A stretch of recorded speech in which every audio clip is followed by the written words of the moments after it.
Africa, and thank you for joining us. You are watching the news on African Free Press Television. My name is Bridget Okudili with the news updates.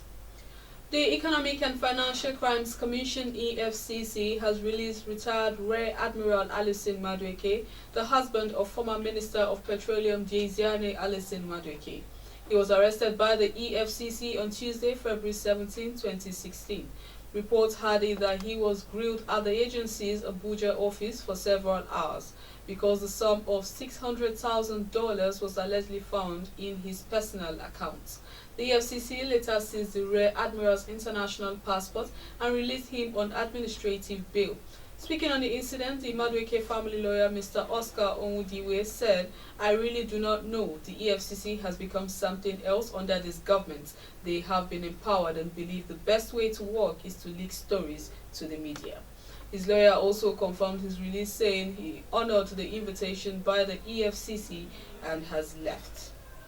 And meanwhile, Nigeria's crude oil export operation has suffered a serious setback following a major crack of a giant underwater pipeline at the Forcados export terminal.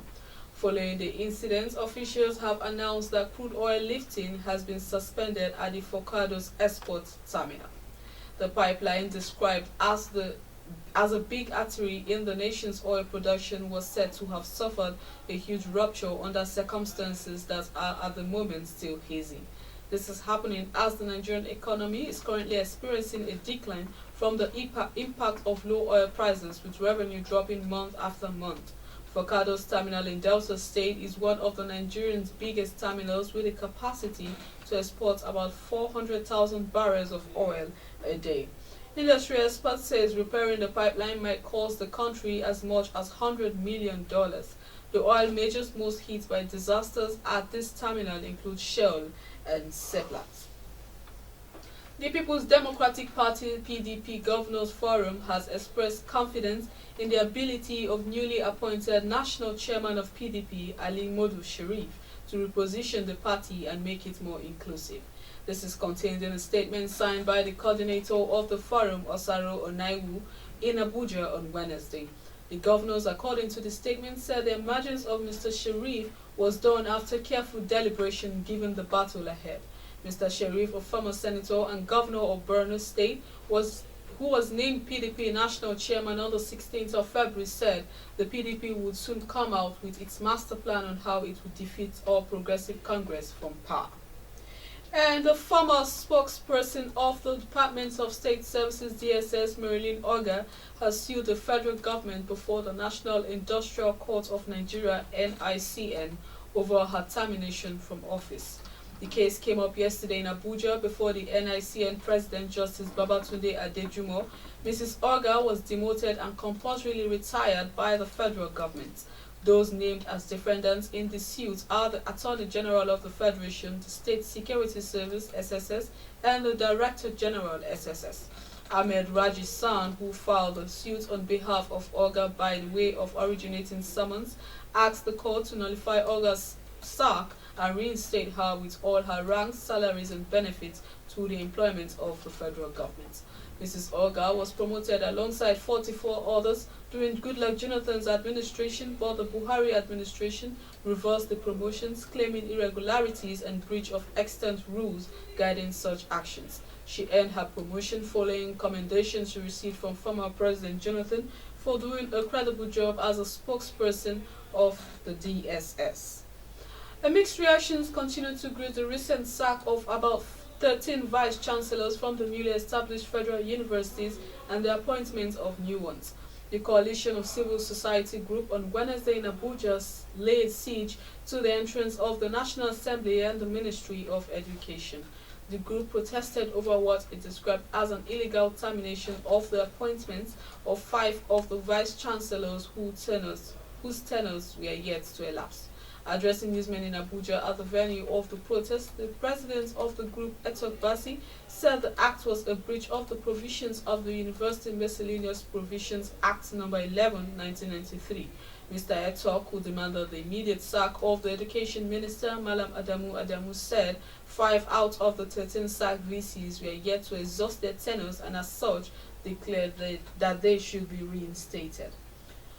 Power distribution companies have warned the country of an imminent power blackout if the Nigerian Electricity Regulatory Commission (NEC) implements the recommendation made by the Nigerian Senate to reverse the current electricity tariff. The Nigerian Electricity Regulatory Commission had in early February announced a new tariff of electricity, promising that it will bring about positive change in the supply of power to consumers. Though the move received an endorsement by the Minister of Power, Works and Housing, Mr. Babatunde Raji Fashola, it also met nationwide criticism, especially by the labor unions who staged a protest aimed at forcing a reversal of the new price enforcement. The Electricity Commission also stated that it had not received any official communication from the National Assembly on the advice to stop the implementation of the revised tariff. And on the foreign scene, a prominent human rights organization, the Nadim Center for the Rehabilitation of Victims of Violence, says the government of Egypt has issued an order to close the organization, which documents complaints of torture in custody.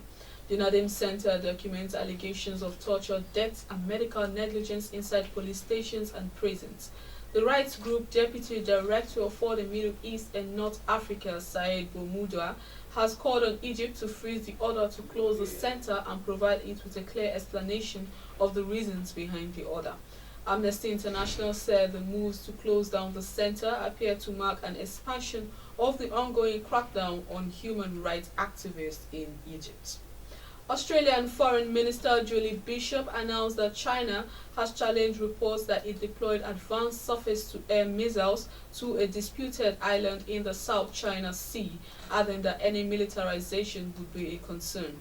China's state-run Global Times wrote in an editorial on Thursday that China has been angered by air and sea patrols which the United States has conducted near the artificial islands China has built further south in the South China Sea. Meanwhile, in sports, the Nigerian Football Federation has confirmed the appointment of Golden Eaglets coach Emmanuel Amuneke as the coach of the national under-20 team, the Flying Eagles.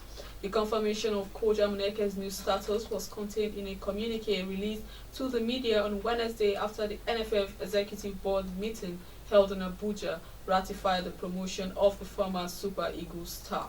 Amuneke led the Golden Eaglets to win the Under-17 World Cup in Chile in 2015 and was handed a chance to progress with his wards to the Under-20 level. As contained in a communique issued, Amuneke will be assisted by Kabiru Baleria and Emeka Amadi as assistant coach and goalkeeper trainer, respectively. Amuneke, who was named African Footballer of the Year in 1994, will hope to qualify the Flying Eagles to the 20th African Under-20 Cup of Nations for Zambia in 2017. And meanwhile, for more stories, please log on to our website at www.africanfreepress.com. Like our Facebook page at African Free Press. Follow us on Twitter at African Free Press. Don't forget to join in our discussions on African Free Press Forum and subscribe to our YouTube channel at African Free Press. My name is Bridget Okudili. Do have a good day.